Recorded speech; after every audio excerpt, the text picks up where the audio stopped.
I stood at the counter of Westfield National Bank, my fingers trembling as I held onto a piece of plastic that looked like it belonged in a museum. The bank card was so old that the numbers on the front had faded, and the magnetic strip on the back had a visible scratch running through it. I felt embarrassed just holding it. "I'm sorry to bother you with this," I said quietly to the banker behind the counter. "It's really old. My father gave it to me a long time ago. I just want to see if there's anything on it. Maybe a few dollars?" The banker, whose name tag read Mr. Banks, gave me a polite smile. He was an older man with grey hair and glasses that sat low on his nose. He looked like he'd been working at this bank since before I was born. "No problem at all, ma'am," he said kindly. "Let's see what we can find." He took the card from my hand and examined it closely, turning it over twice. Then he swiped it through his card reader. I watched his face, expecting him to tell me the card was too old to read or that the account had been closed years ago. Instead, his expression changed completely. The colour drained from his face like someone had pulled a plug. His eyes went wide behind his glasses and his mouth fell open slightly. He looked at the computer screen, then at me, then back at the screen. "Ma'am," he said, and his voice cracked. He cleared his throat and tried again. "Ma'am, I need you to... Could you please come behind the counter, right now?" My heart dropped into my stomach. "What? Why? Is something wrong? Please, just come with me." He wasn't asking anymore. He was almost begging. His hands were shaking as he lifted the partition that separated the customers from the bank employees. Everyone in the bank turned to stare. A woman with a baby gave me a concerned look. An elderly man whispered something to his wife. I felt my face burning with shame. What had I done? Was I in trouble? Did my father do something illegal? Was this card stolen? 2 security guards appeared from somewhere, walking quickly toward us. I felt panic rising in my chest. "I don't understand," I whispered. "Please, I didn't do anything wrong." But Mr. Banks was already guiding me through a door marked private and down a hallway. My legs felt weak. The security guards followed us. I wondered if they were going to arrest me. My mind raced through possibilities. Maybe my ex-husband Richard had somehow set me up. Maybe this was another one of his cruel tricks. We entered a small office and Mr. Banks practically pushed me into a chair. He sat down at the computer, typed something, and stared at the screen with an expression I couldn't read. It wasn't anger. It wasn't suspicion. It was something else entirely. Something that looked almost like fear mixed with disbelief. "Ma'am, I need to verify your identity," he said, his voice tight. "Can you show me your driver's license?" My hands shook so badly I could barely open my wallet. I pulled out my license and handed it to him. He studied it carefully, comparing the name to something on his screen. Then he asked me questions. My mother's maiden name, my date of birth, my father's full name, where I was born. I answered each one, my voice barely above a whisper.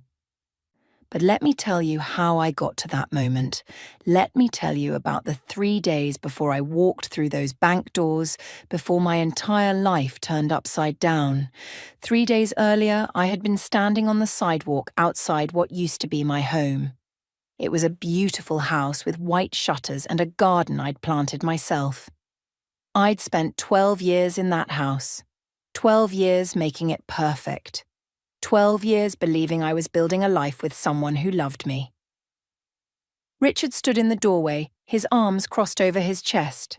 Behind him I could see her, Leslie, his business partner, his mistress. The woman who'd been smiling at me at dinner parties while secretly destroying my marriage. She was already touching the curtains I'd chosen, already making herself at home in my space. "Clara, you need to leave now," Richard said. His voice was cold, like he was talking to a stranger. "The lawyers made everything clear. The house is in my name. The cars are in my name. The bank accounts are in my name. You signed the papers. It's done." "But I don't have anywhere to go," I said, hating how small my voice sounded. "Richard, please. We were married for 12 years. I gave up my career for you. I supported your business. And I gave you 12 years of a comfortable life, he interrupted. We're even. Now go. Leslie appeared beside him, wrapping her arm around his waist. She looked at me with fake sympathy. It's really for the best, Clara. You'll see. Sometimes people just grow apart. I wanted to scream. I wanted to throw something. But I was so tired. So completely exhausted from months of fighting, months of lawyers and papers and lies. I picked up my single suitcase, one suitcase to hold 12 years of my life, and walked away. I had $43 in my purse. That was it. Everything else was gone. I found a motel on the edge of town. It was the kind of place where you pay by the week and try not to look too closely at the stains on the carpet. The room smelled like old cigarettes and something else I couldn't identify. The air conditioner rattled but barely worked. At night, I could hear people arguing through the thin walls. On my second night there, I couldn't sleep. The mattress was lumpy and my mind wouldn't stop spinning. I kept thinking about what I was going to do, how I was going to survive. I had no job, no money, no family to call. My sister Judith and I hadn't spoken in 8 years. Not since she'd called our father a failure and I'd told her to never contact me again. I got up and started going through my suitcase looking for anything I might have missed. Anything valuable I could sell. That's when I found the envelope. It was yellowed with age, tucked into the inner pocket of an old jacket. I pulled it out and stared at my father's handwriting on the front. For my Clara. When the world gets hard. My eyes filled with tears. My father had died 17 years ago when I was 19. He'd been a building superintendent, spending his days fixing broken toilets and replacing light bulbs in a rent-controlled apartment building downtown. He'd never had much money. He wore the same 3 shirts in rotation. He walked everywhere because he said bus fare was wasteful. When he died, there'd barely been enough money for a simple funeral. I opened the envelope carefully. Inside was a bank card and a small note in his familiar handwriting. Clara, keep this safe. Use it when you really need it. I love you. Dad. I turned the card over in my hands. It looked ancient. I'd completely forgotten about it. He'd given it to me a few weeks before he died, pressing it into my hand with that serious expression he got sometimes. I'd been 18, about to start college, and I'd tucked it away and forgotten about it after he passed.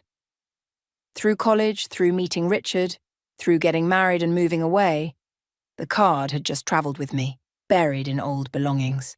I figured there might be $50 on it, maybe $100 if I was lucky.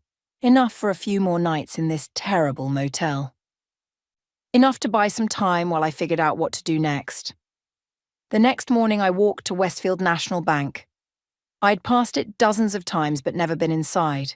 It was one of those old, impressive buildings with marble columns and heavy brass doors. I almost turned around. I felt so small, so out of place in my worn jeans and wrinkled shirt. But I was hungry. I'd been eating crackers and peanut butter for 2 days because that was all I could afford. So I forced myself through those doors. The bank was busy. People in business suits walked past me like I was invisible. I got in line behind a man wearing an expensive watch and a woman carrying a designer purse. I clutched my father's old card and waited. When it was finally my turn, I approached Mr. Banks and apologized before I even handed him the card. And that's when everything changed. Now I sat in his office, watching him stare at his computer screen with that strange expression on his face.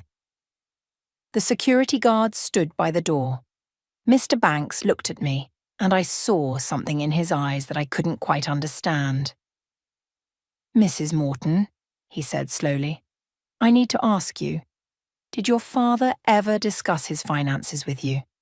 "My father's finances," I repeated, confused by the question. "Mr. Banks, my father was a building superintendent. He fixed broken heaters and mopped floors. He didn't have finances to discuss." Mr. Banks took off his glasses and rubbed his eyes. When he put them back on, he looked at me with something that might have been pity, or maybe it was respect. I couldn't tell. "Mrs. Morton, I've worked at this bank for 30 years, he said quietly. "I've seen a lot of things, but I've never seen anything quite like this." He turned his computer screen toward me. Please look at this carefully. I leaned forward and squinted at the screen. There were numbers, lots of numbers, account information, transaction history. And then I saw the balance at the bottom. My brain couldn't process what I was seeing. The numbers didn't make sense. There were too many of them. I counted the digits twice, then a third time. That can't be right, I said, my voice barely working. That's a mistake. You made a mistake. There's no mistake, Mr. Banks said gently. I've checked 3 times. I had my supervisor check. The account is real and it's yours. But that says... I stopped, unable to say the number out loud. That says $47 million. The room tilted sideways. I gripped the edge of the desk to steady myself. One of the security guards took a step forward, probably worried I was going to faint. Maybe I was. Mrs. Morton, breathe, Mr. Banks said. He pushed a glass of water toward me. I know this is a shock. A shock. He called $47 million a shock. I started laughing, but it came out wrong, almost like crying. This has to be a mistake. My father didn't have money. We were poor. We ate pasta 4 nights a week. He patched his work boots with duct tape because he couldn't afford new ones. Your father was a very careful man, Mr. Banks said. He pulled up another screen and gestured for me to look. 25 years ago, your father owned a small piece of land. Do you know anything about this? I shook my head. My father never owned anything. We rented our apartment. According to these records, he inherited a plot of land from his uncle. It was in a part of the city that nobody wanted back then. Industrial area, warehouses, nothing special. Mr. Banks scrolled through documents on his screen. A developer approached your father wanting to buy it. They were planning something big, but the land was crucial to their project. I listened, still not understanding how this connected to the impossible number on that screen. Your father sold the land, Mr. Banks continued, but he was smart about it. Instead of just taking a one-time payment, he negotiated a contract. He would get 5% of all future profits from anything built on that land. The developer agreed because they thought the percentage would amount to almost nothing. Maybe a few $1,000s over the years. But something changed, I whispered, starting to understand. They built the Hartley Tower complex, Mr. Banks said. Do you know it? Of course I knew it. Everyone in the city knew it. It was a massive development downtown. Office buildings, luxury apartments, high-end shops. It had transformed an entire neighborhood. That was built on my father's land. On your father's former land, Mr. Banks corrected. And for 20 years, 5% of the profits from that complex have been deposited into a trust account. An account that was set to transfer to you when you turned 18. My hands were shaking so badly I had to clasp them together. But I'm 35. Why didn't I know about this? Mr. Banks pulled up more documents. The bank sent notification letters when you turned 18, but they went to your father's old address. According to our records, you'd moved by then. You were in college. I nodded slowly. I got a dorm room, then an apartment with roommates. I never updated any addresses because I didn't have any bank accounts or anything that needed updating. The letters were returned as undeliverable, Mr. Banks explained. The account remained dormant. The money kept accumulating, growing, collecting interest. For 17 years, it's just been sitting here waiting for you. I stood up suddenly, the chair scraping against the floor. This doesn't make sense. If my father had this arrangement, if money was coming in, why did we live the way we did? Why did he work such a hard job? Why did we struggle? I can't answer that, Mr. Banks said softly. But from what I can see in these records, your father never touched the money. Not once. Every deposit went straight into the trust for you. He set it up so that no one could access it except you, not his creditors, not his family members, and especially not any spouse you might have. The word spouse hit me like cold water. Wait, you're saying my ex-husband couldn't touch this money? That's exactly what I'm saying. The trust was structured very carefully. It's yours alone. Under law, it couldn't be considered a marital asset because it was an inheritance held in an irrevocable trust with you as the sole beneficiary. Your ex-husband would have had no legal claim to it even during the marriage. I sat back down, my mind reeling. Richard. The divorce.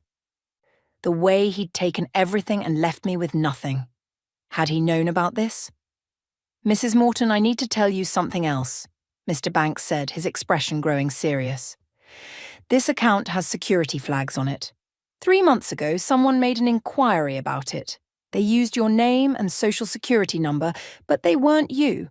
We denied the request and flagged the account. My stomach twisted. 3 months ago, that was right before Richard filed for divorce. I can't speculate about that, Mr. Banks said carefully, but I can tell you that whoever made that inquiry was trying to find information about any accounts in your name. They were fishing, looking for assets. Richard had hired a private investigator. I remembered seeing the charges on our credit card bill before he'd cut me off from everything.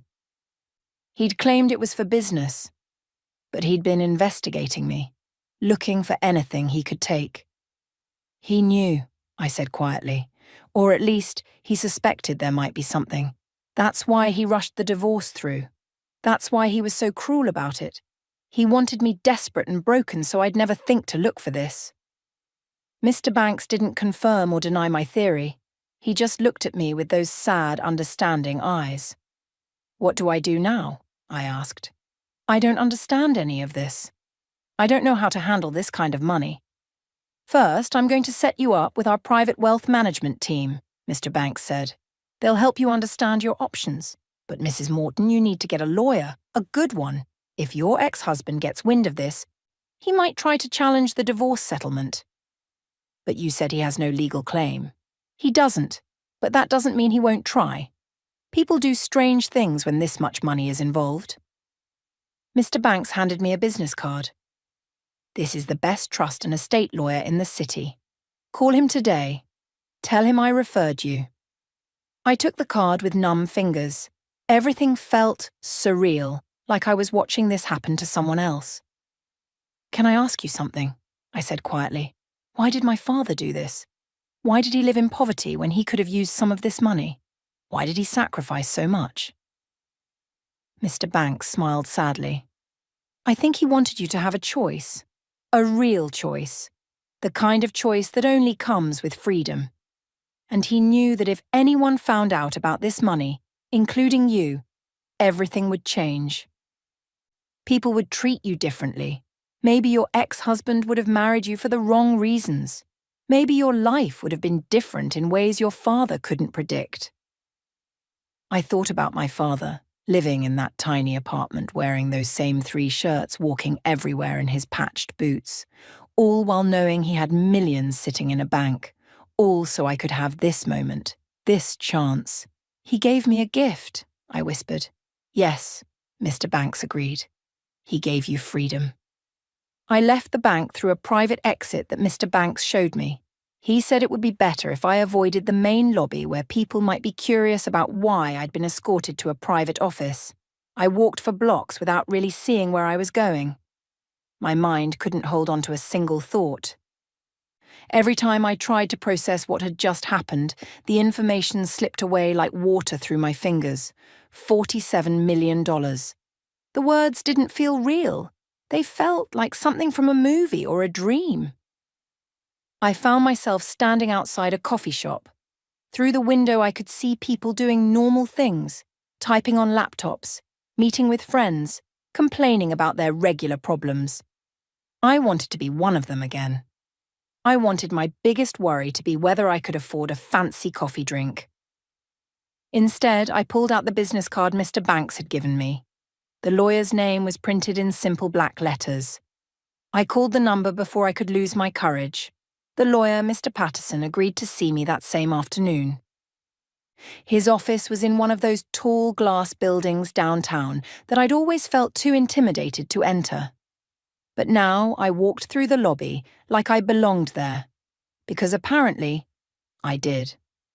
Mr. Patterson was younger than I expected, maybe in his early 40s, with sharp eyes that seemed to see right through me.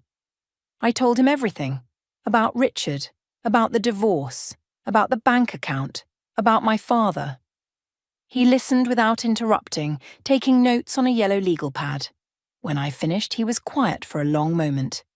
"Mrs. Morton," he finally said, "I need to tell you something, and you're not going to like it."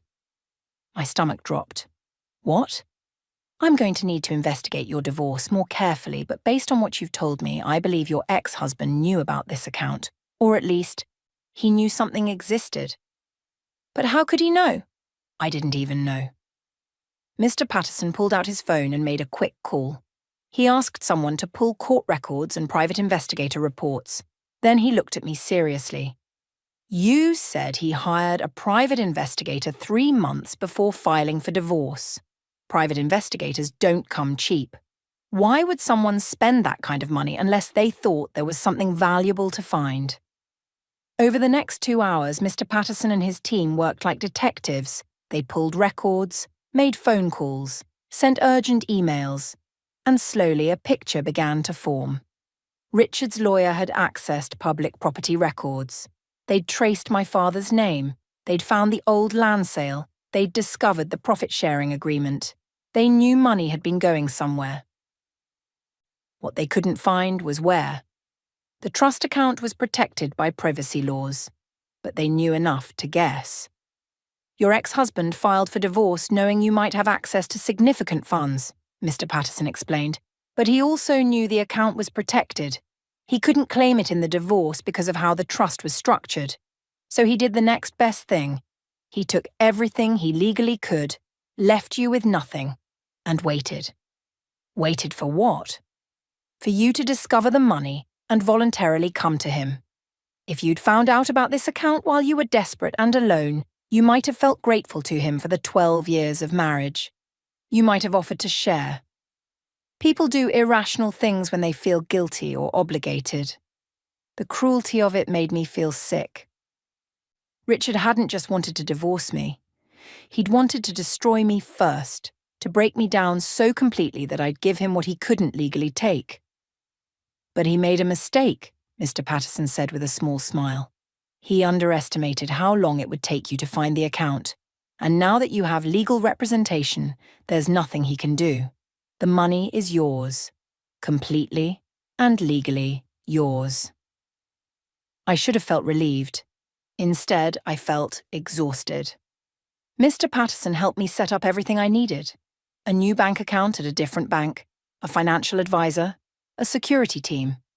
He even found me a luxury hotel where I could stay under a false name until we figured out what to do next. "Trust me," he said.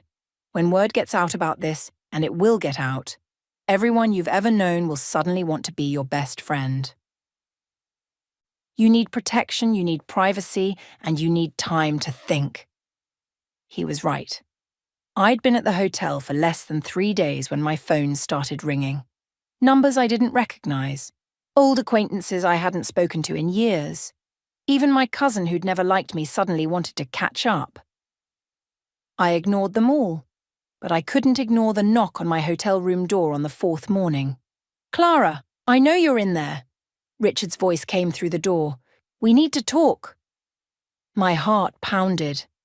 I looked through the peephole and saw him standing there in an expensive suit, his face red with anger. How had he found me? "Clara, this is ridiculous. That money should be family money. We built a life together," I called hotel security. 2 large men in suits arrived within minutes and escorted Richard out. But as they led him away, I heard him shouting, "I'll sue you, Clara. That money was earned during our marriage. I have rights." He didn't. Mr. Patterson had been very clear about that, but the threat still frightened me. That evening, I got a call from a number I hadn't seen in 8 years. My sister Judith. My finger hovered over the decline button, but something made me answer. "Clara." Her voice was tight. "We need to talk about Dad's money. How did you even hear about it?" "How did I hear?" She laughed, but it wasn't a happy sound. "It's all over town, Clara. People are talking. And I want to know why you think you deserve all of it when I'm his daughter too." "Judith, Dad set up the trust for me specifically. He made that choice. Because you were always his favourite. Her voice rose. Poor little Clara who needed protecting. Meanwhile, I was the one who had to be strong, who had to make my own way. And now you get millions while I've been working 2 jobs just to keep my house? I didn't ask for this, I said quietly. But you're keeping it, aren't you? You're not going to share with your own sister. Dad made his choice, Judith. I'm respecting it. She called me names then. Selfish, greedy, a bad daughter, and a worse sister. I listened until I couldn't anymore, and then I hung up. She called back 5 more times. I blocked her number. That night I sat alone in my hotel suite. The rooms were beautiful.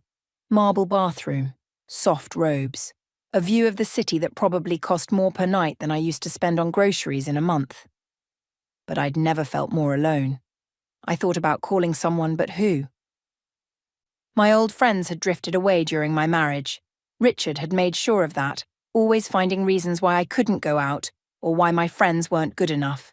I had no family except a sister who hated me. No husband, no career, just money. So much money that everyone I'd ever known suddenly wanted a piece of me. I ordered room service and ate alone, watching the city lights below. Somewhere down there, Richard was probably plotting his next move. Judith was probably calling relatives, turning them against me. And I was here, supposedly living the dream, feeling more trapped than I'd ever felt in my life. My phone buzzed with a text from a number I didn't recognize. I know where you're staying. We should meet. You owe me. Richard. I showed the text to Mr. Patterson, who immediately contacted the police. They said it wasn't technically a threat, but they'd document it, just in case. That night, I couldn't sleep. I kept thinking about what Mr. Banks had said. My father had given me freedom, but this didn't feel like freedom. This felt like a new kind of prison, one made of money and suspicion and fear. I wondered what my father would tell me if he were here. Would he regret his gift?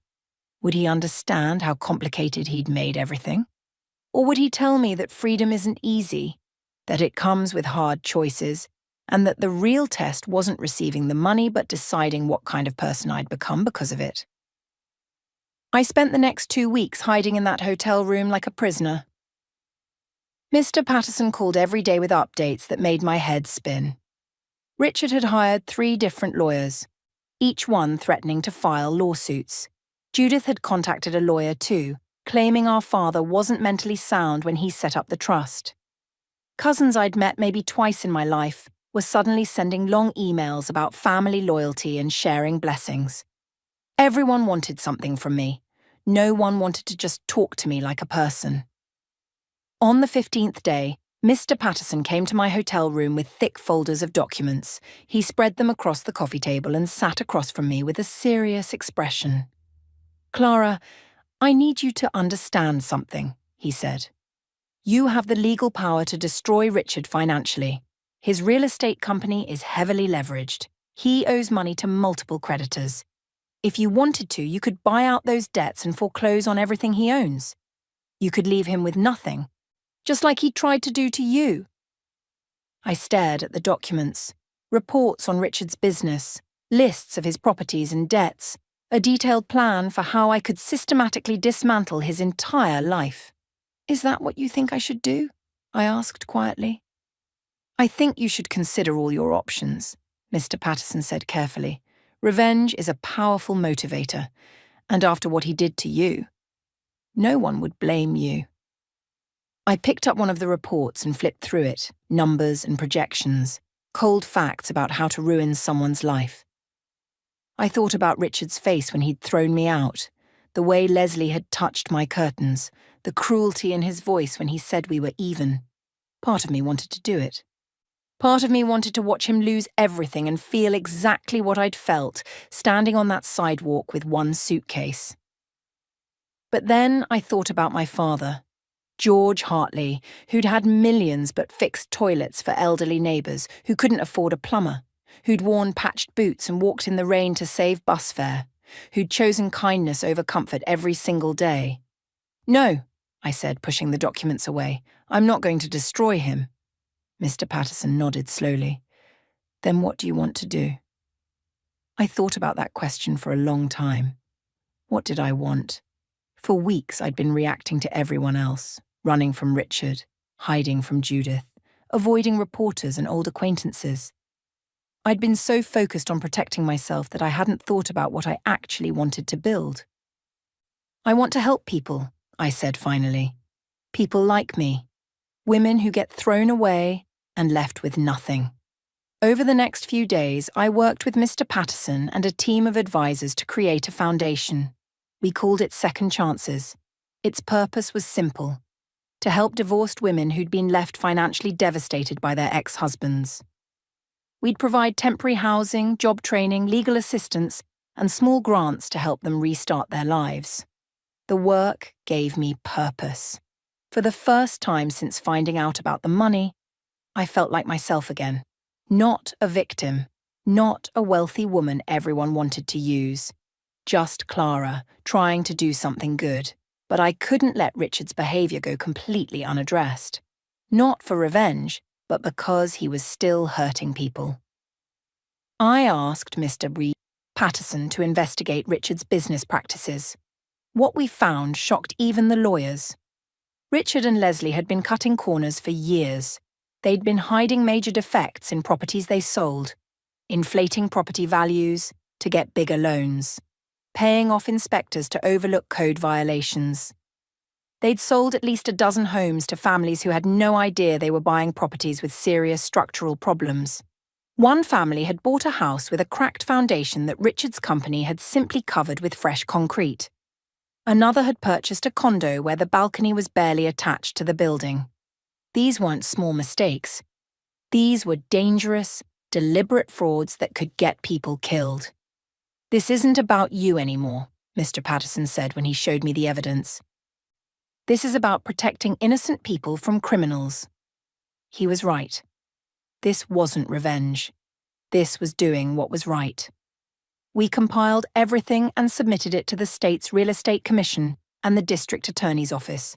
We did it anonymously. I didn't want credit. I just wanted it stopped.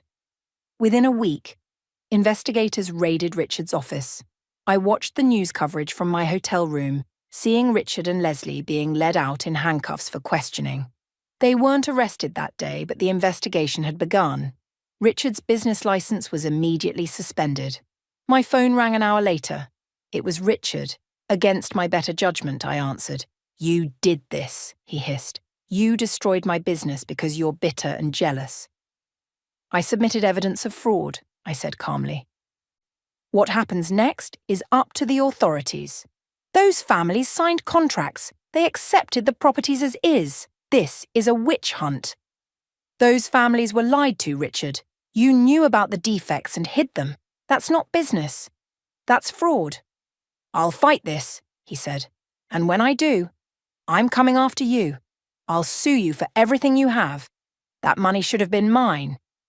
The money was never yours, I said, and it never will be. Goodbye, Richard. I hung up and blocked his number. My hands were shaking, but I felt something I hadn't felt in months. I felt strong. A few days later, Richard called again from a different number. This time his voice was different, smaller, desperate. Clara, please. I need your help. What? The investigation is killing me. My investors are pulling out.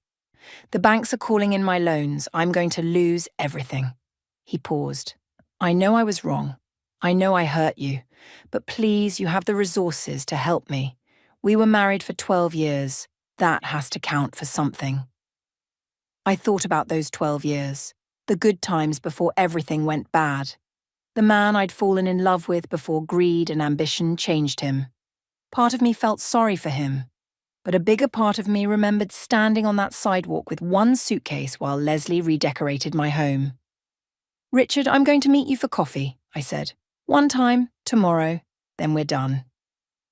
We met at a small cafe, far from anywhere we used to go. Richard looked terrible. His expensive suit was wrinkled. His hair needed cutting. He had dark circles under his eyes. Thank you for coming, he said as I sat down. I know I don't deserve it. You don't, I agreed. Clara, I made mistakes. Huge mistakes. But I'm asking you, please, help me get through this. I'll pay you back. I'll do whatever you want. Just help me. I looked at the man sitting across from me and tried to remember why I'd loved him. But that person was gone. Maybe he'd never really existed. No, I said simply. What? No, Richard. I'm not going to save you from the consequences of your own choices. You didn't just hurt me. You hurt innocent families. You built your business on lies and fraud. And when you had the chance to do the right thing, you threw me out with nothing. I made a mistake. You made many mistakes, and I'm not interested in fixing them for you. I stood up. I hope you find a way through this, Richard. I really do. But that way doesn't include me. Clara, wait. Goodbye, Richard. I mean it this time. Really goodbye. I walked out of that cafe and felt something lift from my shoulders. It wasn't revenge. It wasn't satisfaction. It was simply closure. The end of a chapter I'd been dragging behind me for too long. That night, I made a decision. I was done hiding. 6 months changed everything. I moved out of the hotel and into a modest apartment in a neighborhood I'd always loved. Not a penthouse, not a mansion, just a comfortable 2-bedroom with big windows and a small balcony where I could drink my morning coffee. The rent was probably less than what some people paid for their car payments, but it felt like home in a way that Mansion with Richard never had. The foundation became my purpose.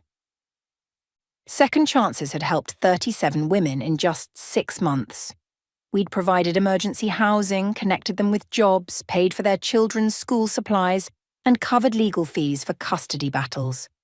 Each woman had a different story, but they all had the same look in their eyes when they first walked through our doors. That lost, frightened look I recognized because I'd worn it myself. Watching them rebuild their lives gave me something I hadn't expected. It gave me peace. I'd also bought 3 apartment buildings in working-class neighborhoods, not as investments to flip or profit from, but to provide affordable housing. I kept the rents low, fixed things promptly, and created a place where families could actually save money instead of drowning in housing costs. Over 200 people now had stable, decent homes because of those buildings. The lawyers sent me monthly reports about Richard. His company had completely collapsed under investigation. The charges were serious enough that he was facing potential prison time. Leslie had left him the moment the money disappeared, moving to another state with a new boyfriend. Richard had lost his house, his cars, everything. Last I heard, he was living in a small apartment and working at his brother's car dealership. I felt nothing when I read those reports. Not satisfaction, not pity, just nothing. He'd become a stranger to me, someone from a life I barely remembered. Judith tried to contact me a few more times, always with lawyers or demands. When those didn't work, she tried guilt, sending long emails about family and how disappointed our father would be. I never responded. Mr. Fife? Patterson handled all of it. Eventually, she gave up. On a cool October afternoon, I drove to Oakwood Cemetery for the first time since I'd discovered the truth about the money.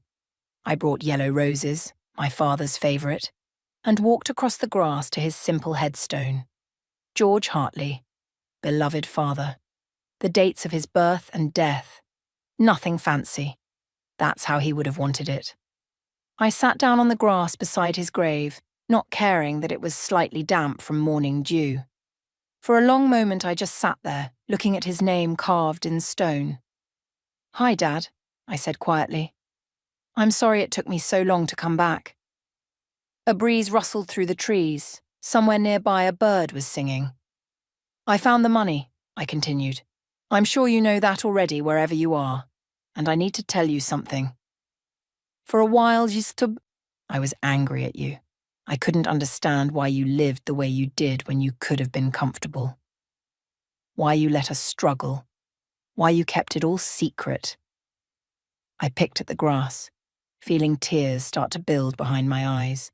"But I think I understand now. You were teaching me something. You were showing me that money doesn't define who you are. that kindness and integrity matter more than comfort. That the richest person isn't the one with the most money, but the one who knows how to use what they have to help others. The tears spilled over then, running down my cheeks. You could have told me. You could have made your own life easier. But you chose to protect me instead. You chose to make sure I learned the right lessons first. And I want you to know that I'm trying, Dad. I'm trying to honor what you taught me. I told him about the foundation, about the apartment buildings, about the women I'd helped and the families who now had safe homes. I told him about Richard and how I'd chosen not to destroy him even though I could have. I told him about walking away from revenge and choosing something better. I created a scholarship too, I said, wiping my eyes. In your name, the George Hartley Scholarship. It's for students from working-class families who want to go to college.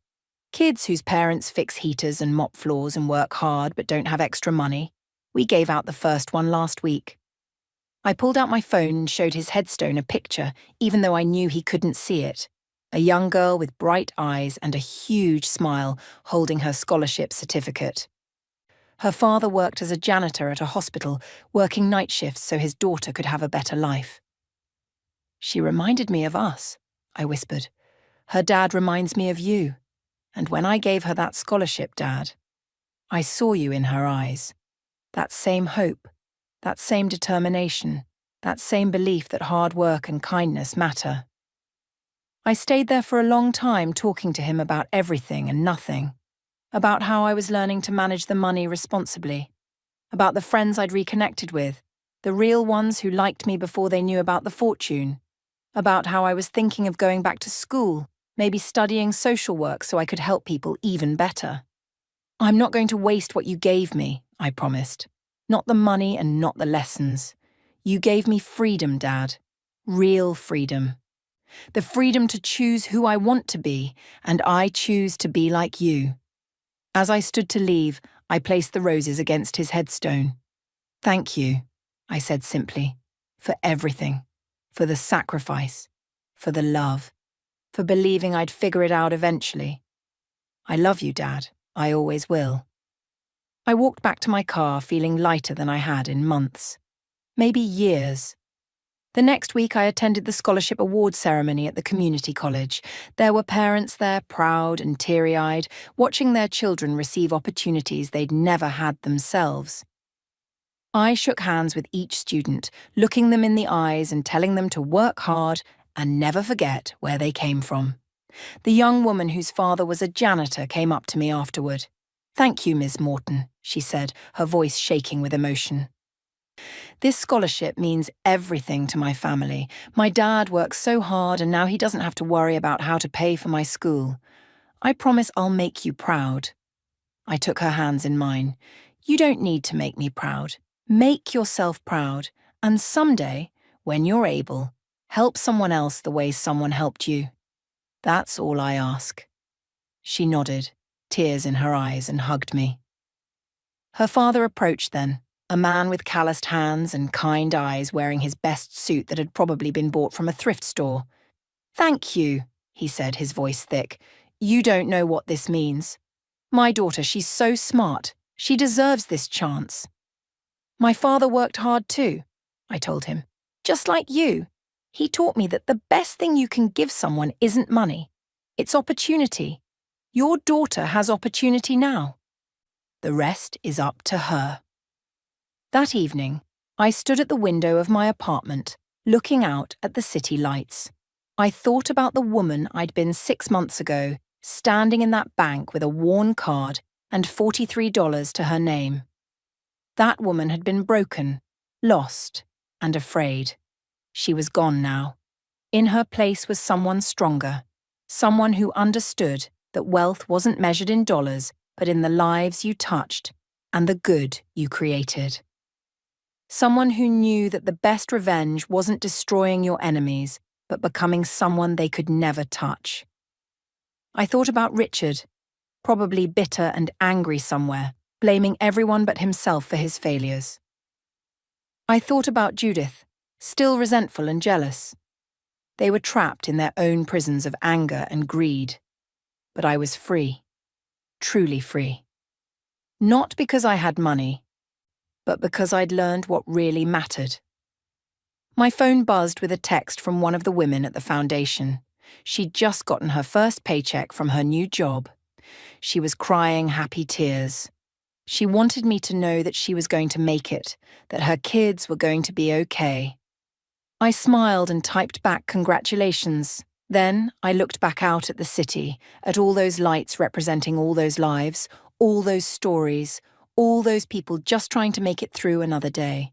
Somewhere out there were more women who needed help, more families struggling to keep roofs over their heads, more young people who deserved a chance, and now I had the resources to help them.